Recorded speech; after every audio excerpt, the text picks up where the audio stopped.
Movie की शुरुआत में हमें एक शांत गांव दिखता है जहां अचानक एक चीख उठती है, पूनम पूनम घर नहीं लौटी। पिता का बेबस चेहरा, भाई जीवन की पागलपन भरी तलाश, हर दरवाज़ा खटखटाया, हर गली छान मारी, लेकिन पूनम कहीं नहीं मिली। पार्टी कार्यकर्ताओं की मदद से एक सच्चाई सामने आती है जो दिल को चीर देती है। पूनम अब्दुल के साथ भाग गई है, लेकिन वो कहाँ है किसी को नहीं पता। गुस्सा, शर्म और डर की आग शहर में दंगे भड़का देगी, ये सोचकर ही दिल कांप उठता था। ये सिर्फ एक लड़की के भाग जाने का मामला नहीं था, शहर की और भी लड़कियां गायब हो रही थीं और पुलिस कुछ नहीं कर पा रही थी। फिर हमें 2009 का समय दिखाया जाता है, लखनऊ शहर। एसीपी भागवत विश्वास, गुस्सा जिसकी नस नस में भरा है। एक चोर की हड्डियां तोड़ने की सज़ा में उसका तबादला उसी रॉबर्टगंज कर दिया जाता है जहां आग लगी है। उसे एंगर मैनेजमेंट के 10 सेशन लेने को कहा जाता है। वो अपने परिवार के साथ पहुंचता है एक ऐसी जगह जहां अक्सर कर्फ्यू लग जाता है। उसका पहला केस पूनम मिश्रा का होता है। इंस्पेक्टर महतो बताता है, पूनम 5 अक्टूबर की रात को भागी। सांवली थी, इसलिए शायद किसी लड़के के साथ चली गई। भागवत को यकीन नहीं होता। वो गहरे अविश्वास से पूछता है, कॉल रिकॉर्ड निकालो। अगले दिन पुलिस स्टेशन के बाहर हंगामा शुरू हो जाता है। पार्टी कार्यकर्ता चिल्ला रहे हैं, धर्म परिवर्तन के नाम पर लड़कियां गायब हो रही हैं। पूनम के पिता आते हैं, आंखों में आंसू, होठों पर एक ही सवाल, मेरी बेटी कब तक वापस आएगी। भागवत की आवाज़ में एक झूठी उम्मीद है, 15 दिन में। कॉल रिकॉर्ड से एक नाम सामने आता है, परवीन साहू। भागवत को लगता है अब्दुल नहीं, ये परवीन है। लेकिन परवीन सामने आकर एक और दर्दनाक सच बताता है। वो नंबर मेरी बहन कौशल्या का है, जो खुद पिछले 7 महीने से लापता है। एक केस सुलझने से पहले ही ये और उलझ जाता है। फिर अतीत का प्यार और वर्तमान का रहस्य दिखाया जाता है। बनारस 2009। मीरा अपनी कॉलेज की पढ़ाई ख़त्म करके जा रही है। एक लड़का समीर टकराता है। वो उसे संध्या कहकर पुकारता है। मीरा मुस्कुराती है, अपना नाम नहीं बताती। रोज़ वही रास्ता, वही समीर। फिर एक दिन गंगा घाट पर मिलने को बुलावा। समीर कहता है, अगर तुम नहीं आई तो मैं गंगा में कूदकर जान दे दूंगा और चिट्ठी में तुम्हारा नाम लिखूंगा। मीरा हंसती है, तो मेरा नाम मीरा लिखना। फिर हमें वर्तमान दिखाया जाता है। भागवत की जांच जारी है। कौशल्या जिन 2 नंबरों से बात करती थी, उनकी जानकारी मिलती है।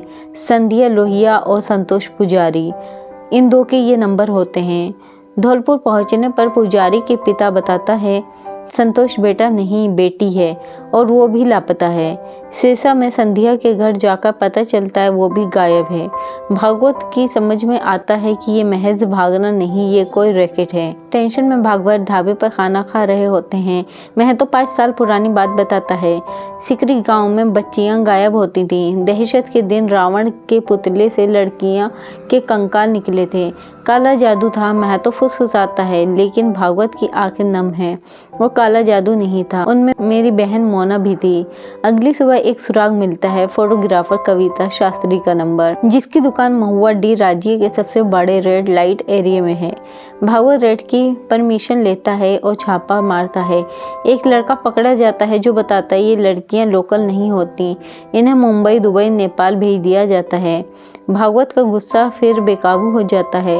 ये धंधा बंद करना होगा, वो गुस्से में कहता है। फिर हमें फ्लैशबैक दिखाया जाता है। मीरा और समीर मिलते हैं। अब वो छिपकर एक होटल में जाते हैं। हर जगह पुलिस और कार्यकर्ता उनका पीछा करते हैं। समीर इमोशनल ब्लैकमेल करता है, मेरे साथ भाग चलो। मीरा एक आखिरी कोशिश करती है, मेरे परिवार से बात करो समीर। समीर मना कर देता है। दशहरे की रात भागवत को कोई सुराग नहीं मिला। तभी महतो का फ़ोन आया। एक फ़ोन पर IMEI नंबर चालू हुआ और इस्तेमाल करने वाला कल भागवत के सामने होगा। इधर समीर मीरा को भगाकर देवलोक होटल में ले जाता है।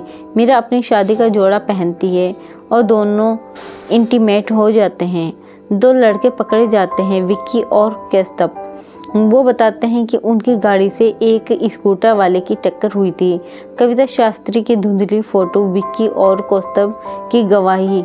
स्कूटर का मालिक राजकुमार सिरतिया, और राजकुमार सिरतिया कोई और नहीं, वही समीर है जो मीरा को भगाकर ले गया था। वो एक टीचर है, 2 शादियां कर चुका है और लड़कियों के गायब होने के पीछे उसी का हाथ है। भागवत एक खतरनाक योजना बनाता है। दिवाली की छुट्टियों के दौरान राजकुमार को लड़कियां छेड़ने के जुर्म में गिरफ्तार कर दिया जाता है। उनके पास पूछताछ के लिए 3 दिन होते हैं। राजकुमार बस स्टैंड पर पकड़ा जाता है, जहां वो कविता शास्त्री, जिसे वो सूरज के नाम से जानता था, उससे मिलने आया था। गिरफ्तारी के बाद उसे 2 दिन तक खाना पीना नहीं दिया जाता। सुमित्रा राजकुमार की दूसरी पत्नी के घर से गहने मिलते हैं। एक कान का झुमका पूनम का था। भागवत सुमित्रा को बताता है कि ये राजकुमार की दूसरी पत्नी है और हिंदू धर्म में यह अवैध है। राजकुमार ये सुनकर टूट जाता है। उसे सबसे ज्यादा सुमित्रा के छोड़ने का डर था। भागवत गुस्से में कहता है, सुमित्रा ने कबूल कर लिया कि तुम दोनों मिलकर लड़कियों की तस्करी करते थे। राजकुमार चीख उठता है, नहीं, सुमित्रा का इसमें कोई हाथ नहीं है। फिर वो सारा सच उगल देता है। पूनम की बड़ी बहन की शादी नहीं हो रही थी। उसने पूनम को बहलाया, प्यार किया और भागने को कहा। बस स्टैंड पर पूनम गर्भवती होने के डर से घबरा रही थी। राजकुमार ने उसे एक आयुर्वेदिक दवाई दी, जो वास्तव में साइनाइड थी। पूनम बस स्टैंड के बाथरूम में गई, साइनाइड लिया और मर गई। भागवत को पूनम की मौत का सच पता चलता है और यह दर्द भरी खबर पूनम के परिवार को देता है। ढाबे पर राजकुमार टुकड़ों टुकड़ों में उन 19 लड़कियों का नाम बताता है जिन्हें उसने साइनाइड से मारा था। आखिर में मीरा, उसे भी उस बस स्टैंड पर साइनाइड दिया था। भागवत दर्द और नफरत से कहता है, तुम इंसान नहीं राक्षस हो। कोर्ट में राजकुमार अपना केस खुद लड़ता है। वो खालिद, जिसने उसे साइनाइड बेचा था, उसको डराकर बयान बदलवा देता है। केस हाथ से निकल रहा था, लेकिन फिर भागवत को एक चमत्कारिक सुराग मिलता है। देवलोक लॉन्ज की रिसेप्शनिस्ट राजकुमार को पहचानता है। भागवत पुलिस स्टेशन जाता है, जहां मीरा के लापता होने का केस था। हवलदार बताता है, मीरा गायब नहीं हुई थी, मैं खुद उससे अस्पताल लेकर गया था। वो बेहोश हो गई थी। मीरा जिंदा थी, साइनाइड ने उसे सिर्फ कोमा में धकेला था। भागवत मीरा से मिलता है। मीरा अब शादीशुदा है, बच्चे हैं। वो राजकुमार को सजा दिलाना चाहती है क्योंकि उसने उसकी पूरी जिंदगी बर्बाद कर दी थी। अगले दिन कोर्ट में मीरा गवाही देने आती है। राजकुमार स्तंभ रह जाता है। उसे यकीन नहीं होता कि मीरा जिंदा है। मीरा की गवाही से राजकुमार को सजा होती है। 19 लड़कियों को न्याय मिलता है।